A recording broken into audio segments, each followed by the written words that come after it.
One careless laugh in the presence of Kazuo Miyamoto could end a life before the sound finished echoing.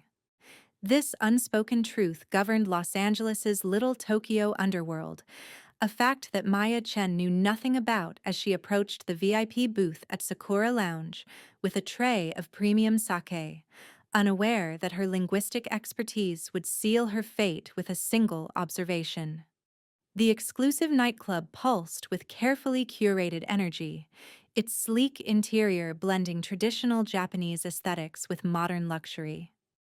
Red lanterns cast warm shadows across black lacquered surfaces, while electronic music thrummed beneath conversations conducted in hushed tones. Maya moved between tables with practiced efficiency, her black cocktail dress and neat ponytail marking her as part of the nearly invisible service staff.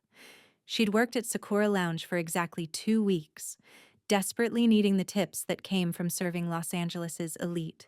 Her linguistics degree from UCLA gathered dust while student loan notices piled up in her studio apartment, and her grandmother's assisted living facility had just increased their monthly fees by 30%. The weight of financial desperation pressed against her shoulders with every step. If you're enjoying this story so far, don't forget to hit the like button and subscribe. Drop a comment telling me where in the world you're watching from. I love hearing from you. The man in the center booth commanded attention without effort.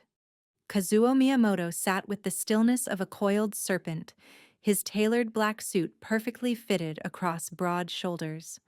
At 32, he possessed the kind of controlled presence that made people instinctively lower their voices when he entered a room. His face was striking. Sharp cheekbones, intense dark eyes that missed nothing, and an expression of cool assessment that never quite reached warmth. But it was his forearm that caught Maya's attention as she set down the sake bottle. An elaborate tattoo sleeve emerged from beneath his rolled cuff, intricate kanji characters woven through traditional imagery of dragons and cherry blossoms. The artistry was exceptional, the black ink bold against his skin. Clearly the work of a master tattooist who had spent hours perfecting each line. Maya's heart skipped as her eyes traced the characters. Years of rigorous training in classical Japanese calligraphy had given her the ability to read kanji with scholarly precision, training that made the error immediately obvious. Which was why the error jumped out at her immediately. The tattoo was supposed to read, "Fearless Dragon" in classical kanji. That much was obvious from the imagery. But whoever had designed it had made a catastrophic mistake. The characters actually read Timid Eel. A laugh bubbled up before she could stop it. Not a loud sound, just a barely suppressed snort of amusement that she tried desperately to disguise as a cough. Her hand flew to her mouth, but the damage was done. The conversation at the table died instantly. 6 pairs of eyes locked onto her, the men around Kazuo tensing with predatory focus. The temperature in the booth seemed to drop 10 degrees, the casual atmosphere evaporating into something far more dangerous. Kazuo's gaze fixed on her with laser intensity. His eyes were black as obsidian, reflecting the red lantern light like dark mirrors. "Something amuses you?" he asked in perfect English, his voice quiet and controlled in a way that made Maya's survival instincts scream warnings. Her manager appeared at her elbow within seconds, his face ashen with panic. "Mr. Miyamoto, I apologize profusely," he began, reaching for Maya's arm with trembling fingers. "I asked her." Kazuo's hand rose slightly, a minimal gesture that froze her manager mid-reach. The power dynamic was instantly clear. Everyone in this club answered to this man, whether they wanted to or not.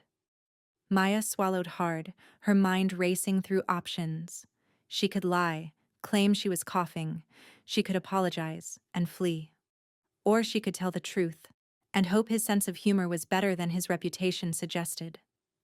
The rational part of her brain urged caution, but exhaustion and stress had worn down her usual filters, and something about the absurdity of the situation, this clearly dangerous man wearing a tattoo that called him a timid eel, struck her as darkly hilarious.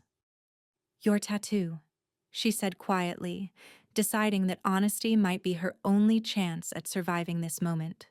The kanji. It doesn't say what you think it says. The booth went even quieter, if that was possible. One of Kazuo's associates reached subtly beneath his jacket, and Maya realized with cold clarity that she might have just made a fatal mistake. These weren't just wealthy businessmen, the concealed weapons, the deference from staff, the private security stationed at every entrance. All the pieces clicked into place. Kazuo's expression didn't change, but something flickered in his eyes. Curiosity, perhaps. Or calculation. Explain, he commanded, extending his arm across the table so the full tattoo was visible in the booth's ambient lighting. Maya's hands trembled as she set down her tray, acutely aware that every person at the table was watching her with the intensity of apex predators. The top character is correct, she began, pointing without touching his skin. That's long. Dragon. But the second character. She traced the air above the problematic kanji. That's not yang, which means brave or fearless. It's yi, which means timid or cowardly. And the third character is man, eel, not long for dragon spirit. She looked up, meeting his gaze directly despite her fear.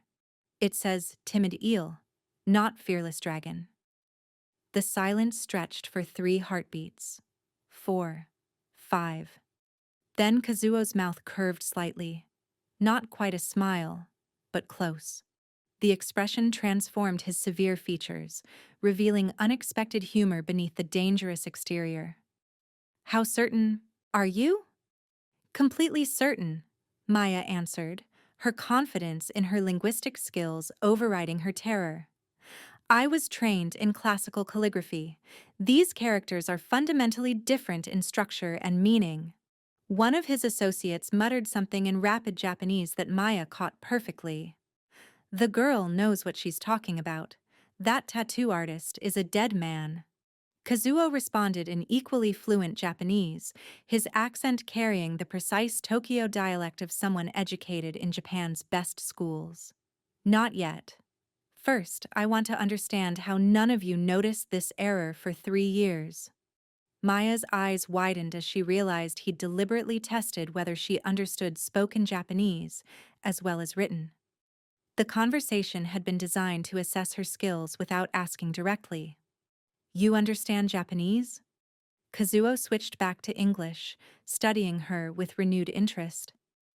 I grew up bilingual and studied East Asian linguistics at UCLA, Maya explained, knowing that revealing personal information to this man was dangerous, but sensing that deception would be worse.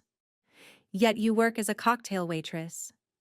It wasn't a question, merely an observation delivered with the faintest edge of something that might have been disappointment, as if her current circumstances offended his sense of proper resource utilization. Maya's spine straightened despite her fear. Student loans don't pay themselves. Neither do my grandmother's assisted living facilities. Pride and defensiveness colored her voice, irritation temporarily overriding caution.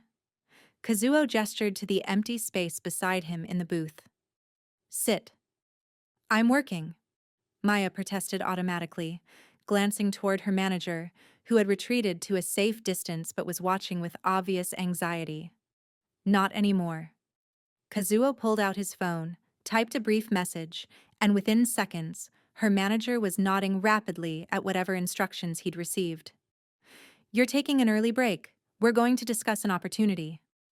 Maya's heart hammered as she slid into the booth, acutely aware of how close she was to this dangerous stranger.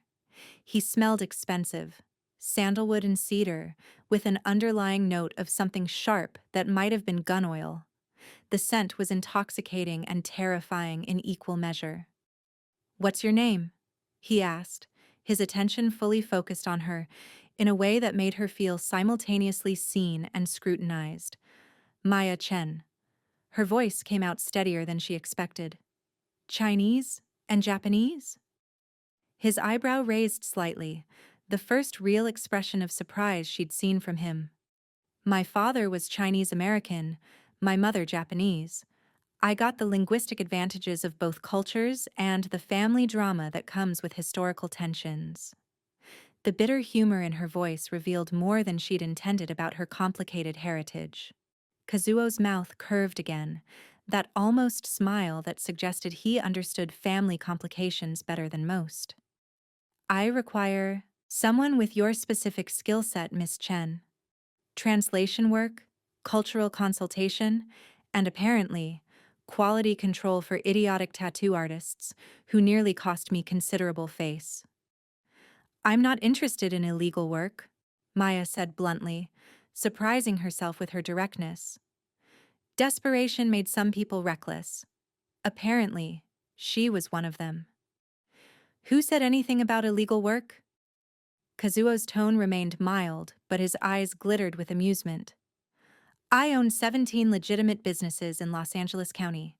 Import-export operations, restaurants, real estate holdings, art galleries.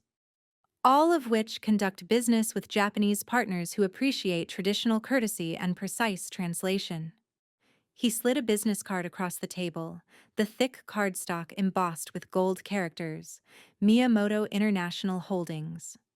The position pays $70,000 annually, with benefits including health insurance that would cover your grandmother's medical needs. He'd clearly done rapid research while they talked, his phone resting casually on the table showing what appeared to be her social media profile and public records. Your current situation suggests this would be advantageous. Maya stared at the card, her mind reeling. 70,000 would solve her immediate problems and create breathing room for the first time in years. But she wasn't naive.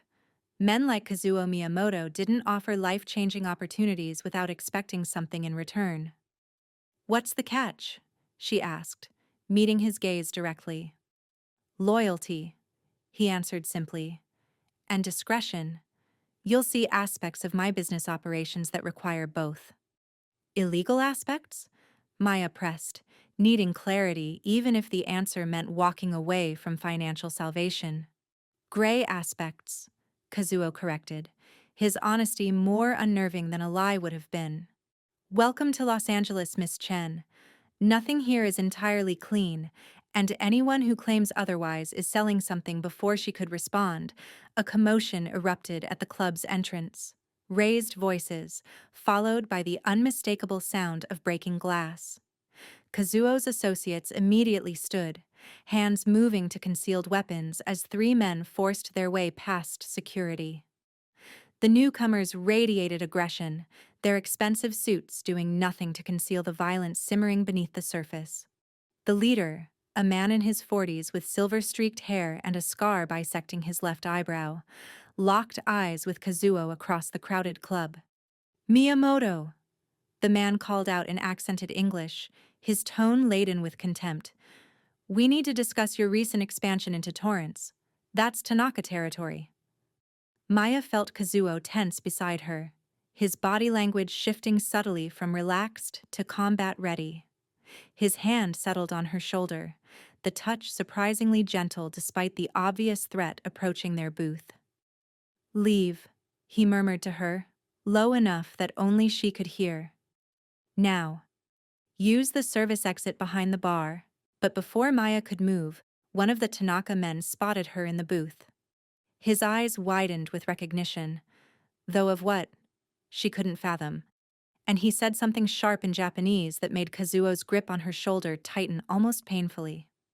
Well, the scarred leader said, switching to Japanese as he approached. I see you've acquired Chen Wei's granddaughter.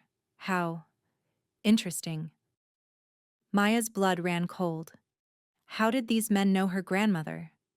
And why did Kazuo's expression suddenly shudder completely, becoming an unreadable mask?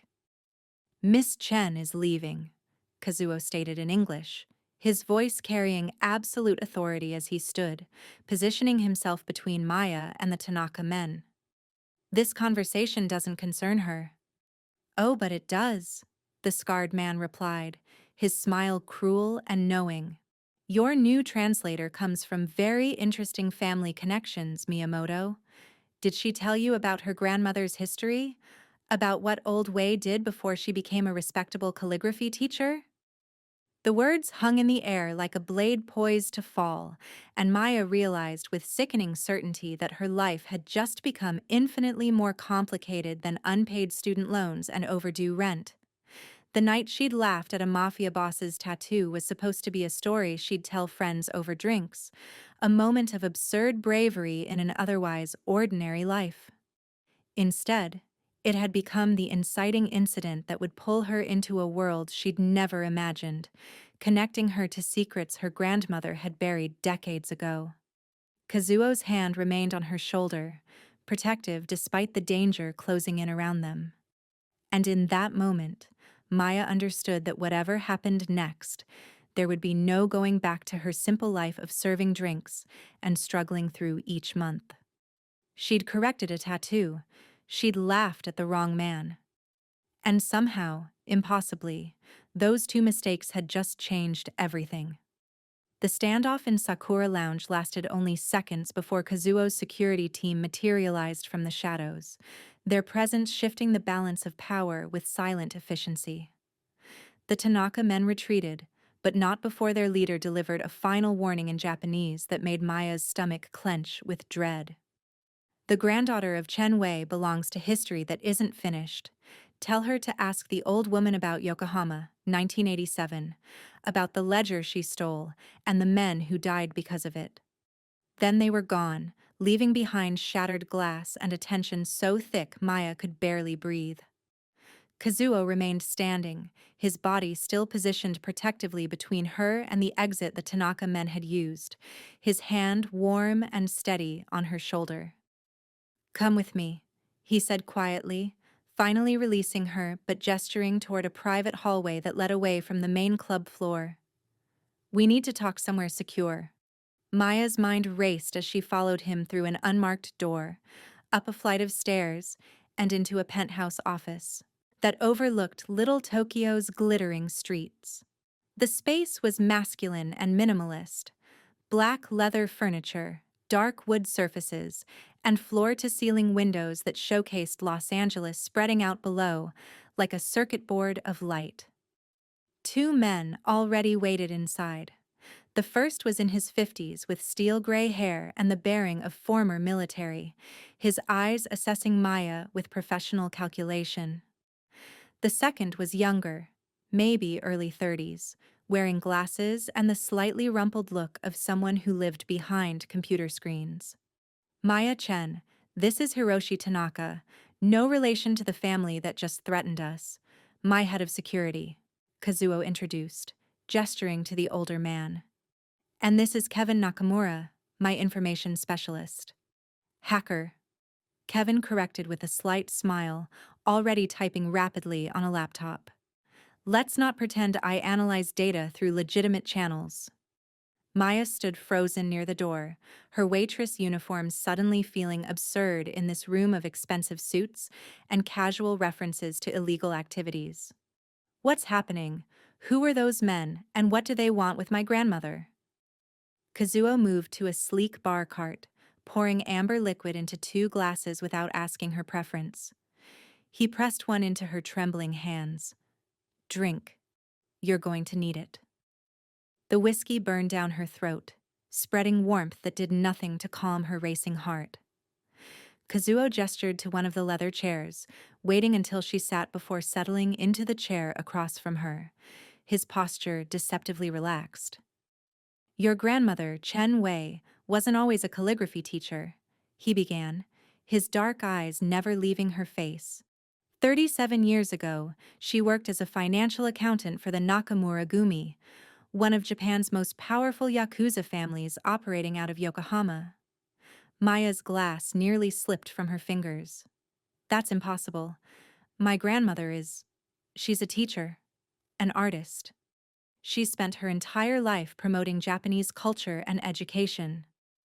"In America, yes," Hiroshi interjected, his voice gruff but not unkind.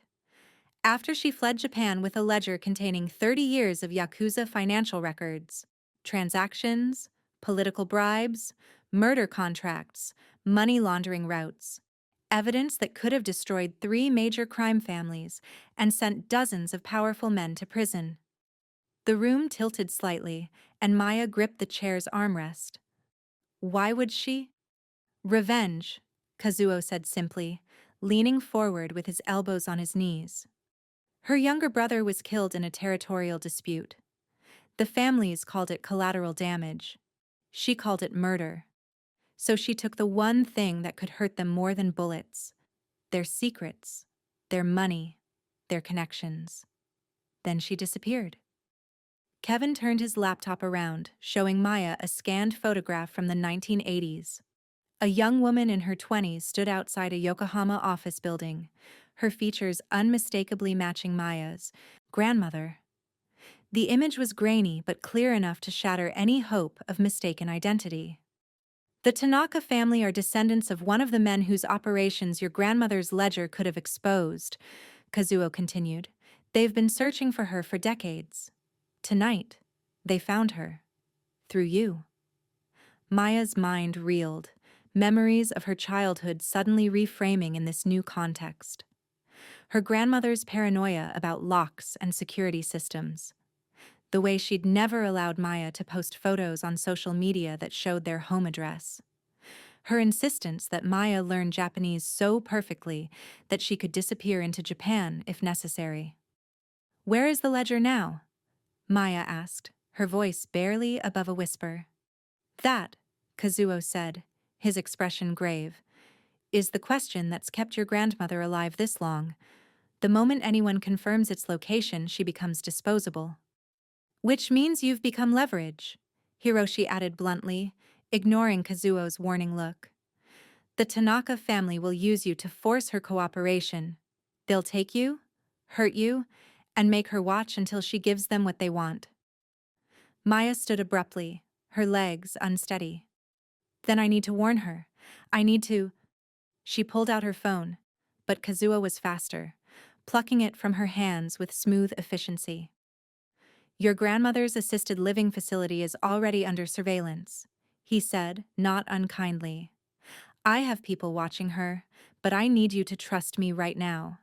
Calling her directly could alert whoever's monitoring her communications. Why should I trust you? Maya demanded, fear giving way to anger. You're exactly like them. A criminal who wants the ledger for very different reasons. Kazuo interrupted, his voice hardening. The Tanaka family wants it destroyed to protect their operations. I want it to end a cycle that's cost too many lives. And to clear my father's name. He was executed 15 years ago, framed for embezzlement he didn't commit. Your grandmother's ledger contains proof of the real criminals. Maya returned to her chair, her legs no longer supporting her weight. The whiskey glass was empty, and Kazuo silently refilled it before continuing. I've spent years searching for Chen Wei, he admitted. When you walked into my club tonight and demonstrated perfect classical Japanese, I thought it was a coincidence. Then you corrected my tattoo with the exact expertise a calligraphy teacher's granddaughter would possess, and I knew fate had finally intervened. The tattoo, Maya said suddenly, understanding dawning. That wasn't an accident, was it? You had it done wrong deliberately. Kazuo's almost smile returned, this time with genuine appreciation. Very perceptive. I commission a new tattoo every few months, each with a deliberate error in the kanji. Then I wait to see if anyone catches it. Most people are too intimidated to speak up. Those who do either lack the expertise to recognize the mistake or lack the courage to mention it. You were testing for someone exactly like me, Maya realized. Someone with the knowledge and the desperation to override their survival instincts. And I found you, Kazuo confirmed, returning to his chair. Now we need to keep you alive long enough to convince your grandmother to trust me with information she's protected for nearly 4 decades. This is insane, Maya whispered, pressing her palms against her eyes. This morning, my biggest problem was choosing between paying rent or buying groceries. Now I'm apparently bait in a Yakuza power struggle that's older than I am. Welcome to the gray areas, Kazuo said, his tone carrying unexpected gentleness. I warned you nothing in Los Angeles was entirely clean. Kevin cleared his throat from his laptop station. Speaking of clean, we've got a problem. Security cameras near Mrs. Chen's facility show Tanaka Associates establishing a perimeter. They're not moving in yet, but it's only a matter of time. Hiroshi was already on his phone, issuing rapid commands in Japanese. I'm sending our team to extract her. They'll move her to the Malibu safe house within the hour. Without asking my permission? Maya demanded, her fear sharpening into anger. That's my grandmother you're talking about kidnapping. Protecting, Kazuo corrected firmly. The Tanaka family won't be as courteous. They'll take her from that facility tonight, and they'll hurt anyone who gets in their way. Staff, other residents. It won't matter to them. The truth of his words settled over Maya like a suffocating blanket. These men were dangerous, yes, but they were offering protection against something worse. The choice wasn't between safety and danger. It was between dangers of different magnitudes. What do you want from me? She asked finally, meeting Kazuo's steady gaze. Stay here tonight, he answered. Let me protect you while my team secures your grandmother. Tomorrow, we'll bring you to her, and together we'll discuss how to end this situation in a way that keeps you both alive. And if I refuse? If I walk out that door right now? Kazuo's expression didn't change, but something flickered in his eyes. Regret, perhaps. Then you'll be dead or captured within 6 blocks, and your grandmother will surrender herself to save you. The ledger will be destroyed, the truth about my father will remain buried, and the cycle of violence will continue another generation. He stood, extending his hand in a gesture that was somehow both a business proposition and a lifeline. Or you can trust me. Let me prove that not all criminals are the same, that some of us are trying to transform our legacies into something that matters. Maya stared at his outstretched hand, her mind cataloging every reason to refuse. He was a stranger, a criminal, a man whose world operated by rules she didn't understand and could never fully navigate safely. But her grandmother had survived nearly 4 decades by making impossible choices and living with the consequences. Maybe that resilience was hereditary. Maya placed her hand in his, feeling the warmth of his palm, the calluses that suggested he was more than just a businessman in expensive suits. If anything happens to my grandmother, it won't, Kazuo promised, his grip firm and steady. You have my word. And in my world, that still means something. The penthouse apartment Kazuo brought her to was in a different building, connected to his office through a private underground garage that spoke to serious security concerns. The space was surprisingly warm for a safe house, earth tones and comfortable furniture, floor-to-ceiling windows overlooking the city, a kitchen that looked actually used. This is where you live? Maya asked, surprised by the lack of ostentation.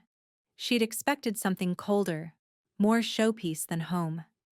Most nights, Kazuo confirmed, setting down her belongings, which consisted only of her purse, since she'd left Sakura Lounge without even collecting her tips. The bedroom is through there. Bathroom is stocked with basics. Hiroshi will station security in the hallway, but you'll have privacy. He moved toward the door, then paused. Maya, may I call you Maya? She nodded, too exhausted to maintain formality. Your grandmother raised you to be observant, to question things that don't make sense. That skill is going to serve you well in the coming days. His expression was difficult to read. But try to rest tonight. Tomorrow will be complicated enough. After he left, Maya explored the space with the cautious curiosity of someone suddenly thrust into an alien environment. The refrigerator was well stocked. The wine collection in the rack was probably worth more than her car. Books lined shelves in both English and Japanese, literature, history, business strategy, and surprisingly, poetry. She picked up a worn collection of Basho's haiku, the pages marked with handwritten notes in Japanese. The marginalia revealed a thoughtful reader, someone who engaged deeply with text, who found meaning in the spaces between words. It was hard to reconcile this evidence of intellectual depth with the dangerous man who commanded violence with casual gestures.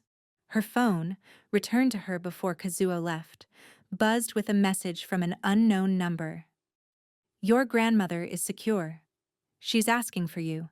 Video call at 8 a.m. Hiroshi Maya's hands trembled as she typed back. "Is she okay? Did you explain what's happening?" The response came quickly. "She knew before we told her. She's been expecting this for years." Of course she had. Maya thought about her grandmother's careful paranoia, the way she'd trained Maya in skills that seemed excessive for a simple calligraphy teacher's granddaughter. It had all been preparation for this moment, for the day when the past finally caught up with them. Sleep seemed impossible, but exhaustion eventually pulled Maya under despite her racing thoughts. She dreamed of ledgers filled with names she couldn't read, of men with scarred faces and cold eyes, of her grandmother young and desperate, stealing secrets in the dark. Morning arrived with Los Angeles sunshine streaming through the windows and the smell of coffee brewing. Maya emerged from the bedroom to find Kazuo in the kitchen, dressed more casually than last night in dark jeans and a charcoal henley that revealed the full extent of his tattoo sleeves on both arms. "I wasn't sure how you took your coffee," he said, gesturing to a spread that included multiple options. "So I prepared several possibilities." The domestic gesture was so at odds with everything else that Maya almost laughed. "Black is fine, thank you." They sat at the breakfast bar, the morning news playing silently on a mounted screen. Maya noticed Kazuo watching it carefully, his attention sharp despite the casual setting. "Anything I should know about?" she asked, nodding toward the television. "The Tanaka family made a move on one of my warehouses last night," he replied calmly, as if discussing the weather. "My security team repelled them, but it confirms they're escalating. Your grandmother's disappearance has forced their hand." "People were hurt." It wasn't a question. "People always get hurt in this world," Kazuo said, his voice carrying a weight of experience. "The question is whether their pain serves a purpose or just perpetuates cycles of meaningless violence." Before Maya could respond, Kevin appeared from a room she hadn't noticed before, carrying multiple laptops and looking like he hadn't slept. "Video call is ready. Your grandmother is formidable, by the way. She threatened to castrate Hiroshi with a teaspoon if we'd hurt her granddaughter." Despite everything, Maya smiled. That sounded exactly like her grandmother. The video call connected to show a beautifully appointed room, clearly in a luxury home rather than the modest facility where her grandmother had been living. Chen Wei sat in a leather chair, her silver hair perfectly arranged, her expression one of fierce determination tempered by obvious relief at seeing Maya unharmed. "Bah," Maya breathed, using the Mandarin term for grandmother. "Are you okay?" "Am I okay?" Her grandmother responded in rapid Japanese, her voice sharp with emotion. "You're the one who stumbled into a nest of vipers, child. What were you thinking? Correcting Kazuo Miyamoto's tattoo in public?" "I didn't know who he was," Maya protested, also in Japanese, the language of their private conversations. "Then you should have," her grandmother replied, though her expression softened slightly. "I taught you to read people, to recognize danger. Those skills were meant to keep you safe, not lead you directly into the lion's den." Kazuo, who had been standing respectfully out of frame, moved to sit beside Maya. "Mrs. Chen, I believe we have mutual interests to discuss." Her grandmother's eyes fixed on him with laser intensity, and Maya saw where she'd inherited her own stubborn determination. "You want the ledger. Everyone always wants the ledger." "I want justice," Kazuo corrected quietly. "For my father, whose name was destroyed by lies your ledger can disprove, And I want to end the cycle that's kept you running for nearly 40 years and has now put your granddaughter in danger. Chen Wei studied him for a long moment, her expression unreadable. Then she said something in a dialect of Japanese Maya barely understood.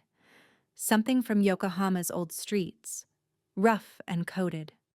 Kazuo responded in the same dialect, the conversation clearly designed to exclude Maya and test his knowledge of things that shouldn't be discussed openly. Finally, her grandmother nodded slowly. Your father was a good man in a bad world. He tried to change things from within, and they killed him for it. I'm sorry for your loss, Miyamoto-san. And I'm sorry for yours, Kazuo replied, his voice carrying genuine empathy. Your brother deserved better than becoming collateral damage in someone else's war. The ledger is fully digitized, her grandmother said after a pause. Encrypted files, multiple secure backups. I destroyed the physical documents in 1995. Kevin looked impressed despite himself. Smart security protocol. She turned her attention back to Maya, her expression softening. Bobe, I'm sorry you've been pulled into this. I hoped my past would stay buried. That you'd never need to know about the person I was before I became your grandmother. Who were you?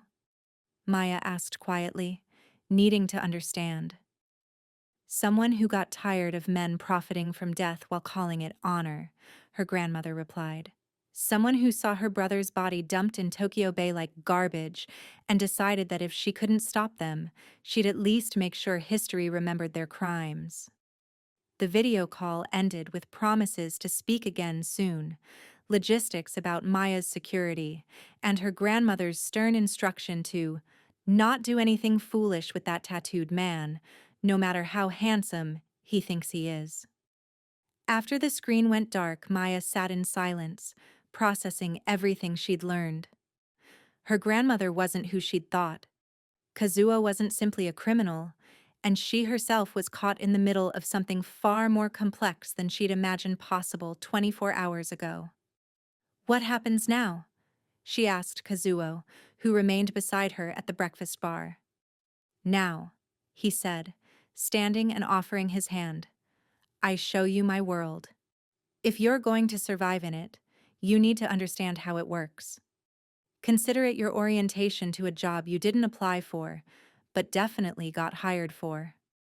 Maya looked at his extended hand, the second time in 12 hours he'd offered it to her. The first time had been acceptance of employment under duress. This time felt different, like a genuine invitation to step across a threshold into something unknown, but not entirely unwelcome. She took his hand, letting him pull her to her feet. Try to keep up, Kazuo said with the hint of a smile. And please, for both our sakes, try not to correct anyone else's tattoos without consulting me first. Despite everything, the danger, the revelations, the complete upheaval of her life, Maya laughed. It was a small sound, but in that moment it felt like reclaiming a tiny piece of agency in a situation designed to make her feel powerless. Kazuo's smile widened slightly, the expression transforming his severe features into something almost approachable. Better. Fear is useful, but humor is what keeps you sane in this world. Remember that. If you're hooked on this story, make sure to subscribe and turn on notifications so you never miss an upload. Your support means everything and helps me bring you more emotional stories like this one. The next 3 weeks became Maya's crash course in Kazuo Miyamoto's legitimate business empire and the shadow operations that funded it. He kept his promise about showing her his world, starting with the respectable surface layer. Miyamoto International Holdings occupied 3 floors of a downtown Los Angeles skyscraper. The offices were sleek and professional, staffed by people who seemed genuinely engaged in legal import-export operations. Maya shadowed Kazuo through meetings with Japanese business partners, her translation skills immediately proving valuable as she caught nuances that automated services missed. The Tanaka family operates similarly, Kazuo explained one afternoon as they reviewed shipping manifests in his corner office. Legitimate businesses concealing illegal operations. The difference is scale and intent. They use legality as camouflage while remaining fundamentally criminal. I'm trying to transition the other direction, using the foundation my father built to create something actually legitimate. Why? Maya asked, the question that had been burning in her mind since learning his story. If you're already successful in the criminal world, why risk everything to go legitimate? Kazuo set down the manifest, his expression distant. Because I watched my father die knowing his name would be remembered as a thief and a traitor. Because I've seen too many good people destroyed by a system that values loyalty over truth. And because... He paused, seeming to weigh his words carefully. Because I want to build something that doesn't require my children to choose between honor and survival. The mention of future children hung in the air, unexpected and oddly intimate. Maya found herself studying his profile, the sharp line of his jaw, the way concentration creased his brow, the controlled power in every movement. He was attractive, she could admit that now. But more than physical appearance, it was the intelligence in his eyes, the careful consideration he gave to problems, the unexpected moments of dry humor that surfaced during their long working days. He was nothing like the cold criminal boss she'd expected. Your tattoo, she said, changing the subject to safer ground. The incorrect one. Are you going to fix it? Kazuo glanced at his forearm, at the kanji that still proclaimed him a timid eel. Not yet. It serves as a reminder that even the most carefully planned deceptions eventually encounter someone observant enough to see through them. Besides, his mouth curved slightly. It brought you into my life. Why would I correct something that proved so fortuitous? Maya felt her cheeks warm, an unexpected reaction that she quickly tried to suppress. This was dangerous territory. Developing feelings for a man whose world operated by rules designed to exploit emotional vulnerabilities. But Kazuo had been nothing but honorable in their weeks together. He maintained careful boundaries, ensuring she had privacy and autonomy despite the security restrictions. He paid her exactly the salary promised, with benefits that had immediately covered her grandmother's transfer to the Malibu Safe House's medical wing. He treated her as a valued consultant rather than leverage or property. The gray areas he'd mentioned weren't quite as dark as she'd feared. Or perhaps she was simply becoming accustomed to the shadows. Mr. Miyamoto, Kevin interrupted from the doorway, his expression urgent. We've got a situation.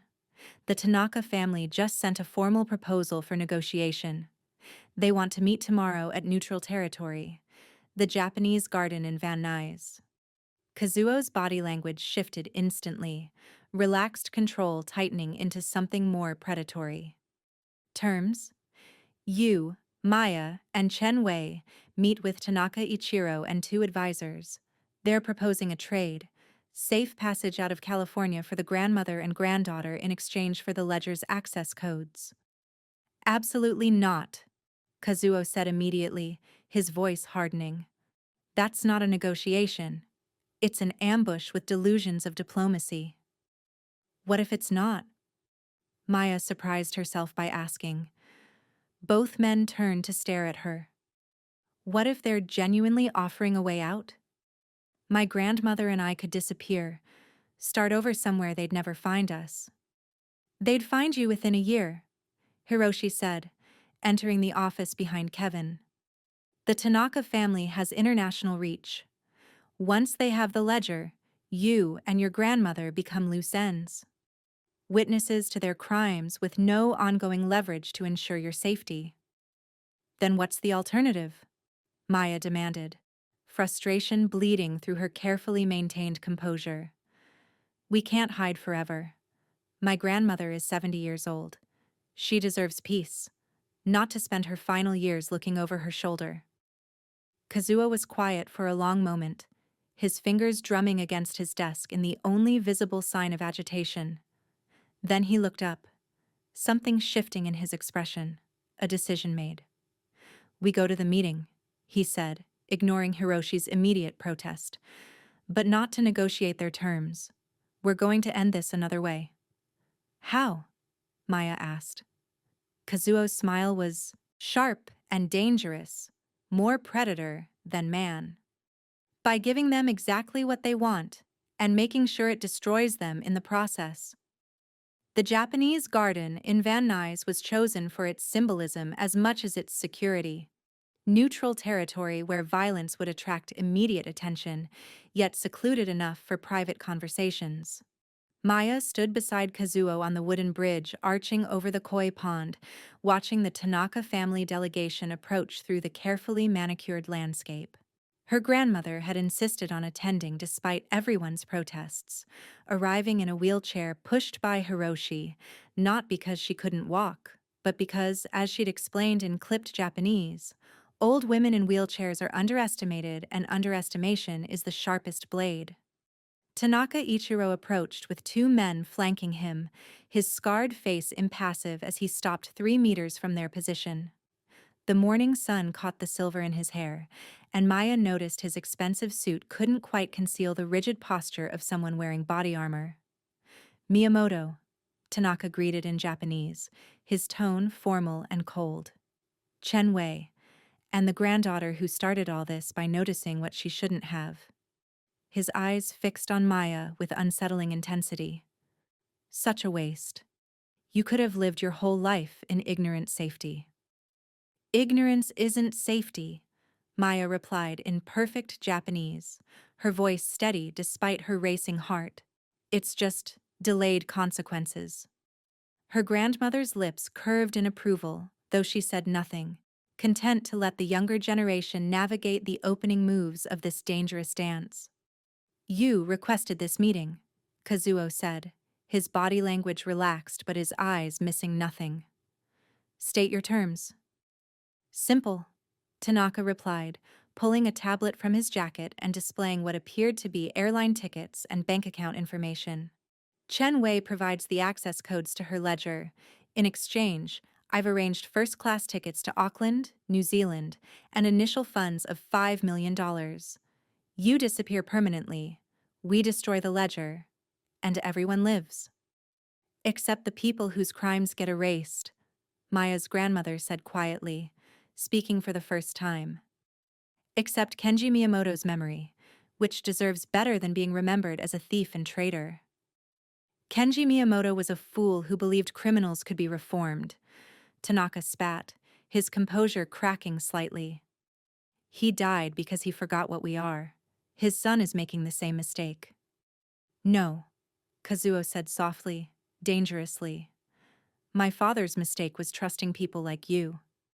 My mistake would be letting you continue to profit from his murder. The air between them crackled with tension, several of the security personnel from both sides shifting positions subtly. Maya's hand moved instinctively toward Kazuo's, seeking and finding reassurance in his solid presence. Counter-proposal? Kazuo continued, his voice cutting through the standoff with calm authority. Chen provides access to the portions of the ledger that concern your family specifically. Financial records? Nothing more. You get to see what exposure you're facing, make informed decisions about your operations. In exchange, you provide formal testimony clearing my father's name, documented evidence that can be filed legally and posthumously. Tanaka's laugh was harsh and mocking. You think I'd incriminate myself to clear a dead man's reputation? You're more naive than your father. You misunderstand, Kazuo replied, his tone never changing.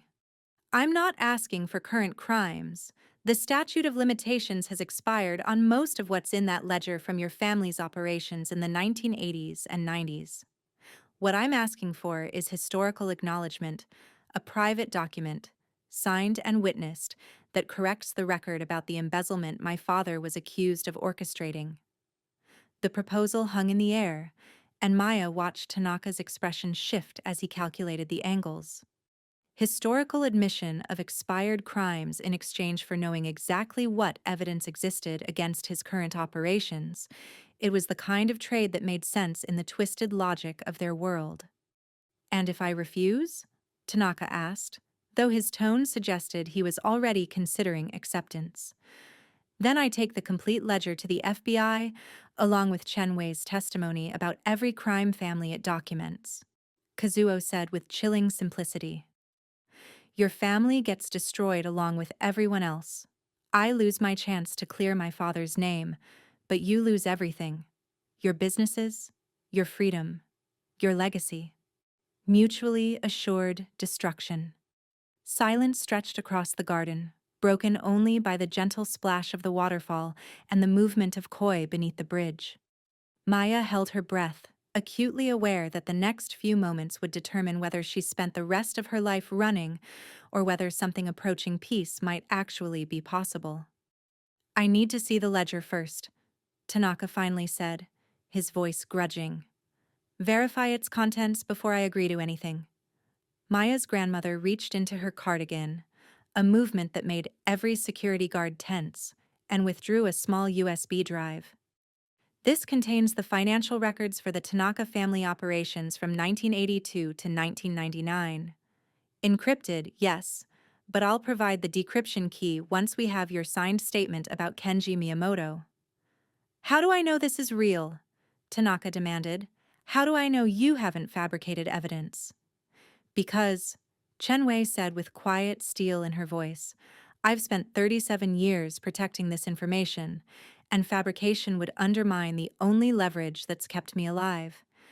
Every transaction is cross-referenced with dates, locations, and witnesses. You'll recognize your own father's handwriting in the scanned documents. She extended the drive toward Tanaka, who gestured for one of his men to retrieve it. The exchange felt momentous, decades of secrets passing between enemies across a wooden bridge in a peaceful garden designed for meditation and tranquility. I'll need 48 hours to verify the contents, Tanaka said, pocketing the drive. If it checks out, I'll provide your statement. But know this, Miyamoto. If you use that information for anything beyond clearing your father's name, if even one word of it reaches law enforcement, our agreement is void and the consequences will be severe. Understood? Kazuo replied with a nod that managed to be both respectful and dismissive. We'll meet here again in 2 days. Same time, same conditions. The Tanaka delegation departed, leaving Maya's group standing on the bridge in the aftermath of negotiations that felt simultaneously anticlimactic and momentous. Maya realized she'd been gripping Kazuo's hand tightly enough to leave marks, and she quickly released it with an apologetic murmur. That went better than expected, Hiroshi observed, though his hand remained near his concealed weapon. I expected bullets, not bureaucracy. Don't celebrate yet, Maya's grandmother said, her expression troubled as she watched the Tanaka men disappear into the parking lot. Ichiro agreed too easily. He's planning something. Kazuo nodded slowly, his analytical mind clearly working through the same concerns. Kevin, I need you monitoring all Tanaka family communications for the next 48 hours. Everything. Phones, emails, even their legitimate business networks. They're going to make a move, and we need to see it coming. The move came 36 hours later, but not in the direction anyone expected. Maya was in Kazuo's penthouse office, reviewing translation documents for a shipping contract, when Kevin burst in without knocking, a breach of protocol that immediately signaled emergency. The Tanaka family just submitted the complete ledger to the FBI, he announced, his face pale. Not just their portion, everything. They somehow accessed the full encrypted files and turned them over as part of a plea deal. They're claiming they received the information anonymously and are cooperating with authorities to reduce charges on some minor violations. The room went silent as the implications crystallized. Maya's grandmother's carefully guarded secret, the leverage that had protected her for decades, was now in the hands of law enforcement. They copied the drive, Kazuo said quietly, his voice dangerously calm. During the exchange at the garden, they must have cloned it before returning it to us. Then they used Chen Wei's own encryption patterns to access the full database. How is that possible? Maya demanded, her heart racing. The encryption is 30 years old, Kevin admitted, looking miserable. State of the art in 1995, but vulnerable to modern decryption methods if you know what you're looking for. The Tanaka family has resources. They hired the right experts and broke through. Maya's phone rang. Her grandmother, calling from the Malibu safe house. Her voice was steady but carried undertones of weary resignation. They outmaneuvered us, child. I should have anticipated this. What happens now?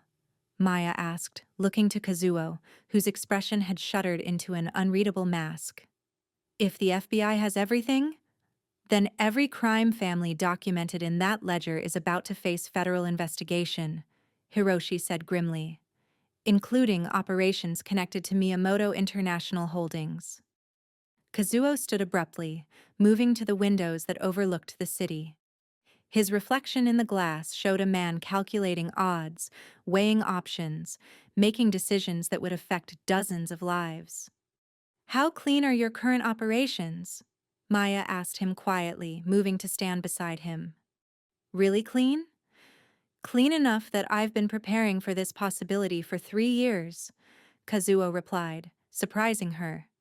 My transition to legitimate business wasn't just about redemption, it was about survival.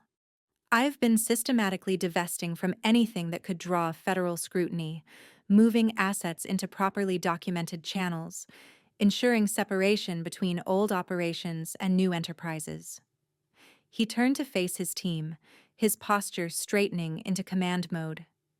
Kevin, I need you pulling every document we have showing the timeline of our legitimate business development, financial records, employee contracts, everything that proves Miyamoto International Holdings is separate from historical family operations. Hiroshi, contact our attorneys, the white-collar defense specialists, not the criminal lawyers. We're going proactive on this. You're going to cooperate with the investigation? Maya asked, uncertain whether she was witnessing courage or capitulation. I'm going to control the narrative, Kazuo corrected. The Tanaka family thinks they've destroyed us by exposing the ledger. What they don't realize is that I've been building exactly the kind of legitimate operation that can survive increased scrutiny. Yes, my family has criminal history, but I've spent 5 years creating documented evidence of transformation, community investments, legal business practices, philanthropic initiatives. He pulled out his phone, making a call that was answered immediately. Mr. Chen, this is Kazuo Miyamoto. I believe it's time we had that conversation about voluntary cooperation with your investigation. Yes, I'm aware of the ledger that was submitted this morning. That's precisely why I'm calling. Maya listened in stunned silence as Kazuo arranged a meeting with what was apparently an FBI special agent who'd been investigating organized crime in Los Angeles for years. The conversation was professional, careful, and remarkably candid about historical family operations while emphasizing current legitimate status. You've been planning this, she realized as he ended the call. Even before we met, you were preparing for the possibility that the ledger would surface.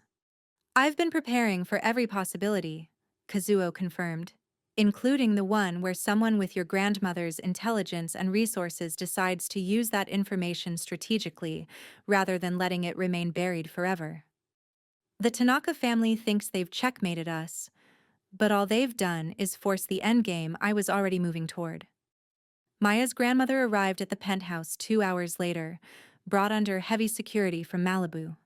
She moved slowly but without assistance, her expression unreadable as she surveyed Kazuo's war room, computers displaying legal documents, attorneys conferencing via video link, Hiroshi coordinating with various business managers to ensure continuity during the coming storm.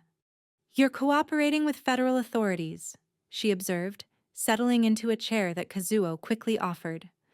Bold strategy, given your position. Necessary strategy, Kazuo corrected respectfully. The ledger was always going to surface eventually. Better to shape its revelation than be destroyed by it. Chen Wei studied him for a long moment, then nodded slowly. You're more like your father than I realized.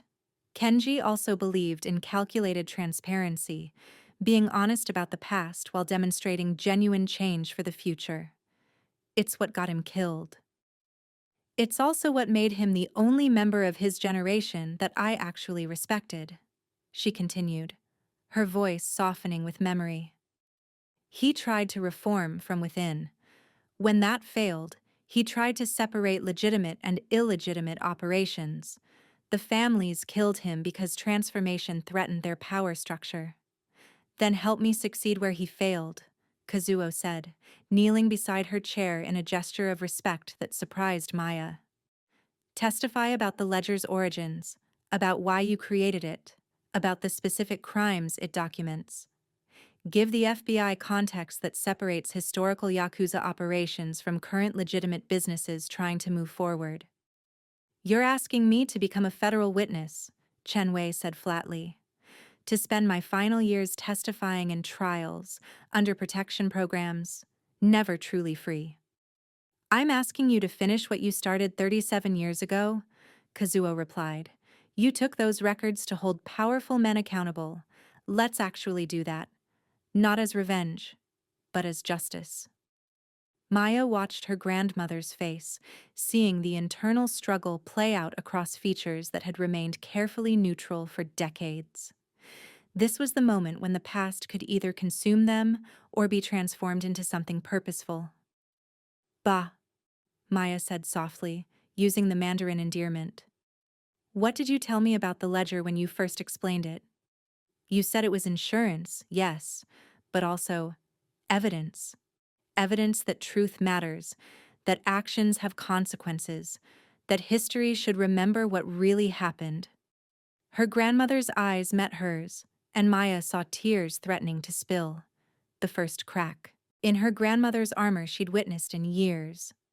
Your parents would be proud of you, Chen Wei whispered. They always believed in doing the right thing, even when it was hard. Especially when it was hard. She turned back to Kazuo, straightening in her chair with renewed determination. I'll testify, but I have conditions. The next 6 months transformed Maya's world beyond recognition. Her grandmother's testimony to federal investigators opened prosecutions against 7 major crime families operating in California, Nevada, and Hawaii. The Tanaka family, who'd thought they were sacrificing historical evidence to protect current operations, found themselves the primary targets of RICO investigations that would take years to prosecute, but had already frozen their assets and disrupted their businesses. Miyamoto International Holdings faced scrutiny as well, but Kazuo's preparation proved prescient. The FBI investigation revealed exactly what he'd claimed: a legitimate business operation with documented historical separation from family criminal enterprises. His cooperation earned qualified immunity for past activities in exchange for detailed testimony about Yakuza operations and organizational structures. Maya's role evolved from translator to something far more significant: cultural liaison between law enforcement and the Japanese-American business community, helping investigators understand the complex relationships between legitimate enterprises and historical organized crime connections. Her linguistics degree finally found its purpose, and she discovered she had a talent for navigating the gray areas Kazuo had warned her about. The Japanese garden in Van Nuys became their regular meeting spot, though now without armed security or dangerous negotiations. Just 2 people walking familiar paths, processing the transformation their lives had undergone. The trial starts next month, Kazuo said during one such walk, his hand finding Maya's with the natural ease that had developed over months of proximity and shared purpose. Your grandmother will be the star witness. She's ready, Maya confirmed. She says she spent 37 years preparing for this testimony. She wants those men to know their crimes weren't forgotten, that history remembers. They stopped on the same bridge where everything had almost gone catastrophically wrong, looking down at Koi that seemed entirely unconcerned with human drama. I need to show you something, Kazuo said, releasing her hand to roll up his sleeve. The Timid Eel tattoo was still visible, but beside it, newly inked, was a corrected version. Proper kanji reading Fearless Dragon in traditional characters. You fixed it, Maya observed, tracing her finger near the new ink without quite touching his skin. Not fixed, Kazuo corrected. Evolved. I kept the original as a reminder of how we met, of what brought us together. But I added the correction as a symbol of transformation, acknowledging mistakes while moving forward with proper understanding. He turned to face her fully, his expression more open than she'd ever seen it. I built my entire life around honoring my father's memory, around clearing his name and proving that transformation was possible. Your grandmother's testimony will finally accomplish that. The courts will formally acknowledge the evidence he was framed, that he died trying to do the right thing. But, Maya prompted, sensing there was more. But I realized something these past months, Kazuo continued, his hand cupping her face with unexpected tenderness. Honoring the past matters, yes. But building the future matters more, and I don't want to build that future alone. Maya's breath caught as she understood what he was saying, not asking, not yet, but indicating direction, signaling intent in the careful way he approached everything important. We come from impossible circumstances, she said softly, her hand covering his where it rested against her cheek. A waitress who laughed at the wrong tattoo, a Yakuza heir trying to go legitimate, a grandmother with decades-old secrets. None of this should have worked. And yet, here we are, Kazuo replied, his almost smile becoming something fuller, more genuine. Perhaps impossible circumstances create the strongest foundations. We've already survived the worst. Conspiracy, violence, federal investigation. Everything else should be comparatively simple.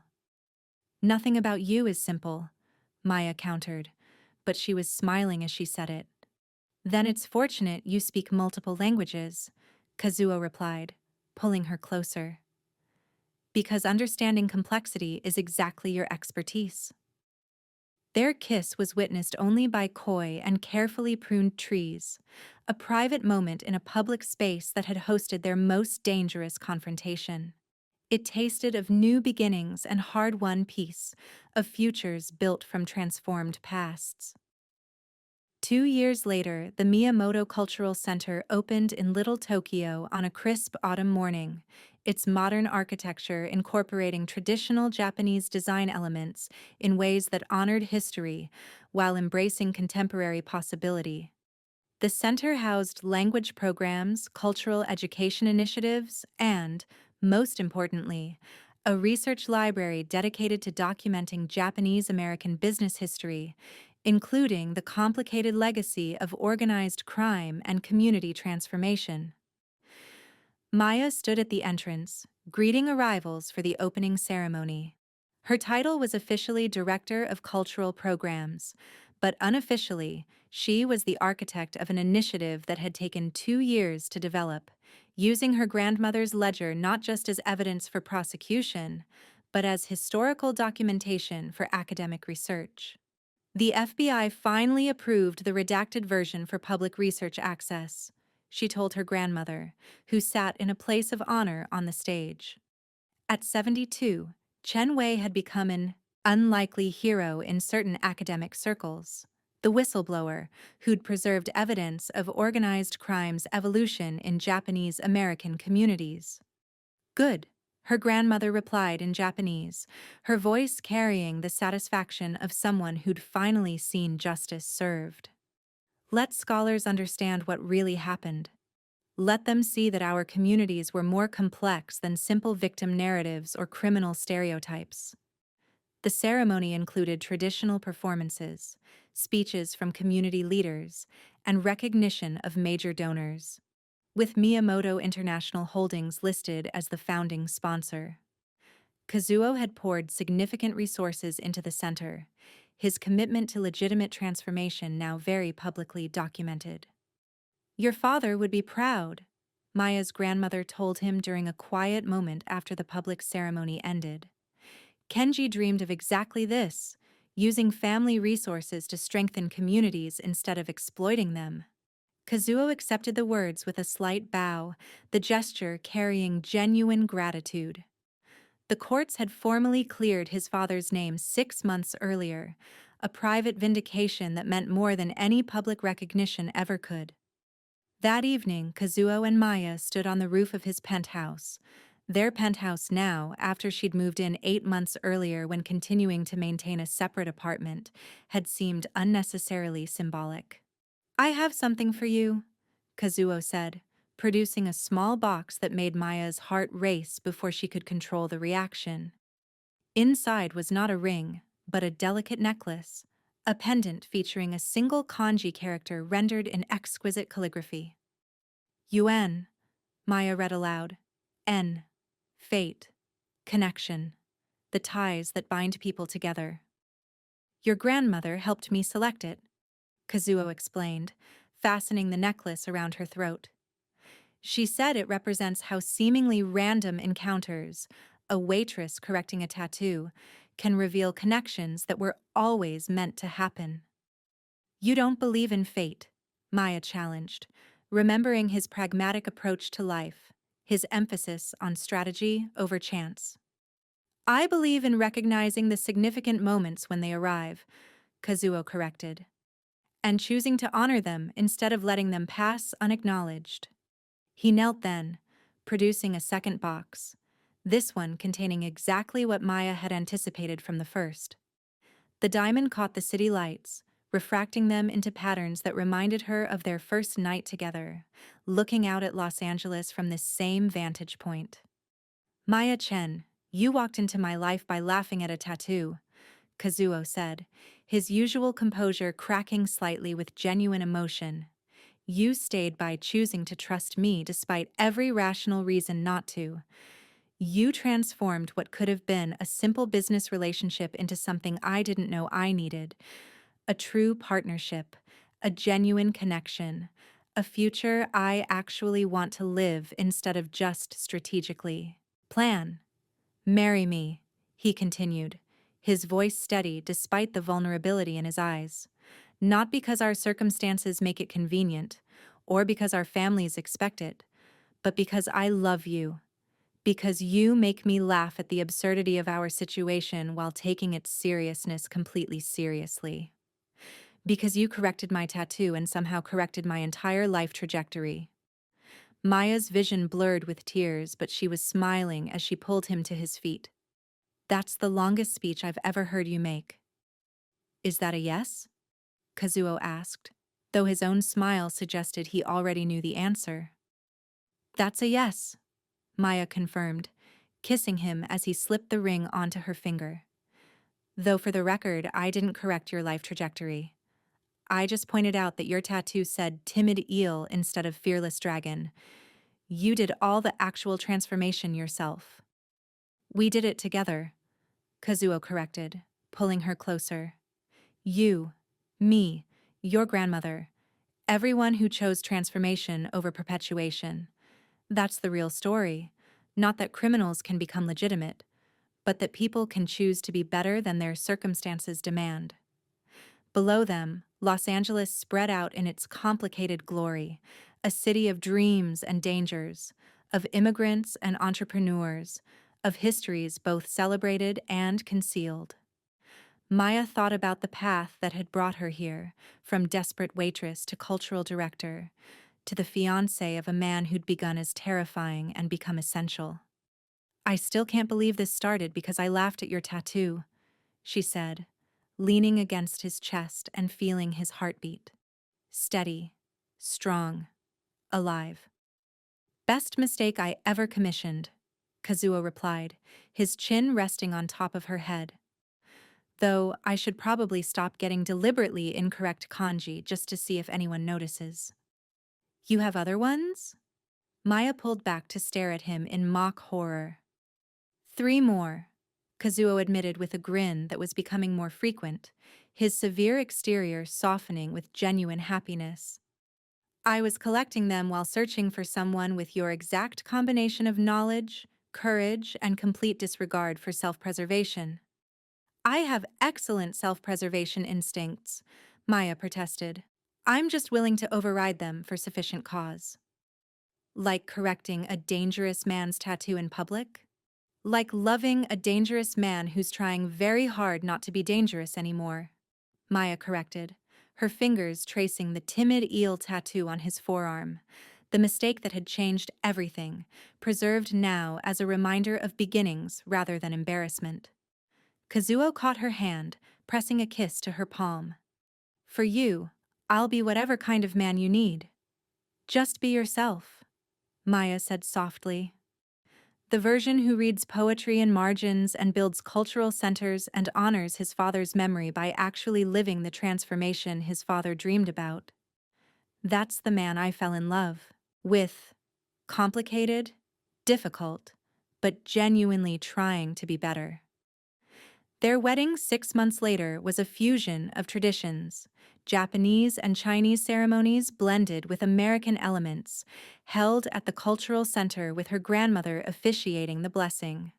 The guest list included FBI agents and former Yakuza associates, community activists and business leaders, all witnessing the union of two people who had found each other through the most improbable circumstances.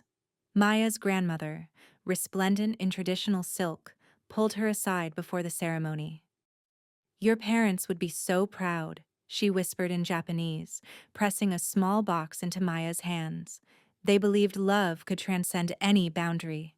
Cultural, linguistic, circumstantial. You've proven them right. Inside the box was a set of calligraphy brushes, ancient and carefully preserved. These belong to your mother, her grandmother explained. She used them to write letters to your father during their courtship, letters in 3 languages, because their love required all the words that existed to properly express. Use them to write your own story, her grandmother continued. Document this transformation you and Kazuo are creating. Let history remember that change is possible, that people can choose redemption over revenge, that a single moment of honest observation can redirect entire trajectories. The ceremony proceeded with perfect precision, but the reception was where authentic joy emerged. Toasts were offered in multiple languages, food represented a dozen cultural traditions, and at one point, Maya caught Kazuo demonstrating his corrected tattoo to a federal prosecutor who'd helped secure his immunity deal.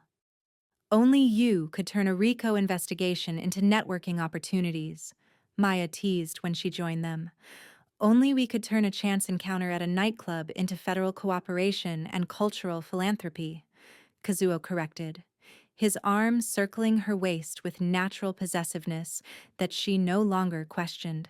Their first dance was to a song that blended traditional Japanese instruments with contemporary rhythm, a musical representation of their entire relationship, honoring history while creating something new. What are you thinking? Kazuo murmured as they moved together, the party continuing around them but feeling distant, private. That I laughed at your tattoo and somehow ended up here, Maya replied honestly. That impossible circumstances created the most important relationship of my life. That my grandmother's decades-old secrets and your father's unfulfilled dreams somehow aligned to create this moment. Fate, Kazuo suggested with a smile. Choice, Maya corrected. We chose to trust each other. We chose to work together. We chose transformation over perpetuation. Fate might have brought us together, but we chose everything that came after. Then I choose this, Kazuo said, pulling her closer. Every day, every moment, every challenge, I choose us. Us, Maya echoed, the word encompassing everything they'd survived and everything they were building. The waitress and the Yakuza heir, the linguist and the businessman, the woman who laughed at the wrong tattoo, and the man who made it wrong deliberately. The couple who turned impossible circumstances into the foundation for something real, Kazuo added, his voice carrying the weight of someone who'd spent years planning for redemption and finally achieved it. 5 years later, epilogue. The Miyamoto Cultural Center had expanded to 3 locations across California, each hosting language programs, cultural education, and community development initiatives. Maya's research on Japanese American business history had been published by a university press, her grandmother's ledger finally serving its intended purpose: documentation, education, and accountability. Chen passed peacefully in her sleep at 77, surrounded by family, her final years spent teaching calligraphy to a new generation and testifying in the last of the RICO trials. Her legacy lived on in scholarship programs, cultural initiatives, and the granddaughter who'd inherited her fierce determination and strategic intelligence. Maya stood in the center's research library, now named in her grandmother's honor, watching Kazuo explain a display to their 3-year-old daughter. Little Keiko, named for Kazuo's father, the name feminized in recognition that transformation required honoring the past while embracing new possibilities, studied the kanji characters with the serious concentration she'd inherited from both parents.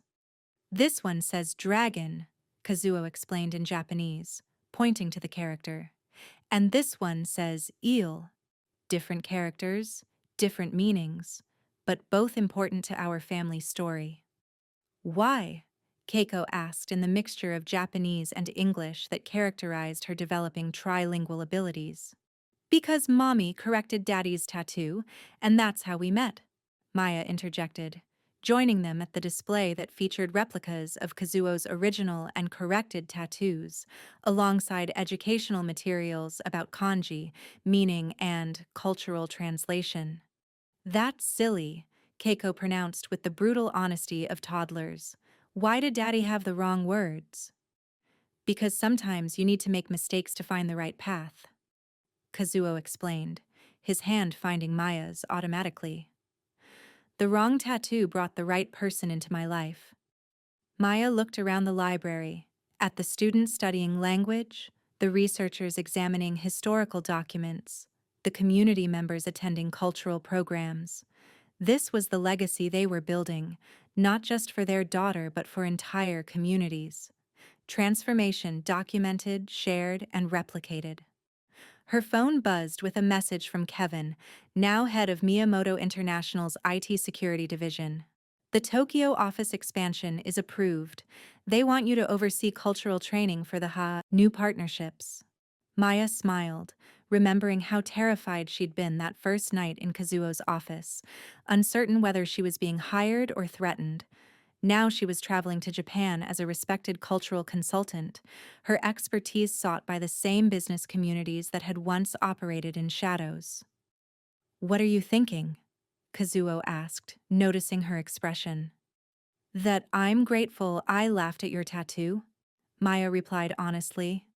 That moment of careless honesty, probably the most dangerous thing I've ever done, turned out to be the most important decision of my life.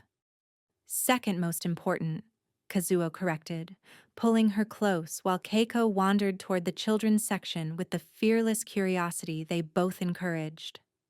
"The most important decision was staying, trusting, choosing to build something together despite every rational reason to run."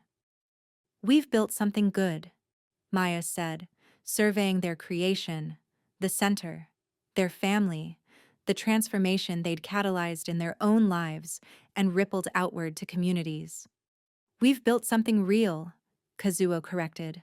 "Not perfect, not simple, but authentic.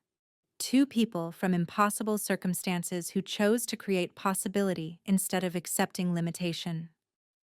That evening, after Keiko was asleep and they stood on their familiar rooftop looking out at Los Angeles, Maya traced the tattoos on Kazuo's arms, the original mistake preserved alongside its correction, both now part of their shared history. "Do you ever regret it?" she asked, "choosing legitimacy over the power your family traditionally held? The years of investigation and testimony and transformation?" "Every day," Kazuo admitted, his honesty one of the things she loved most about him. And then I come home to you and Keiko, to the center we've built, to the future we're creating, and I remember that some transformations are worth every sacrifice required to achieve them. Even the sacrifice of being a timid eel? Maya teased, her finger tracing that particular tattoo. Especially that, Kazuo replied with a smile, because that particular mistake brought me the woman brave enough to laugh at a dangerous man's tattoo, smart enough to survive the aftermath, and compassionate enough to help him become someone worth loving. You were always worth loving, Maya corrected softly. You just needed someone to see past the armor to the person underneath. Someone who understood that complexity isn't the same as corruption, that gray areas can lead to redemption rather than damnation. Their kiss was witnessed only by the city lights, by the possibility of futures they were actively creating rather than passively accepting. Two people brought together by a linguistic correction, sustained by mutual respect, and transformed by the choice to build rather than destroy. The tattoo said, "Timid Eel" instead of "Fearless Dragon."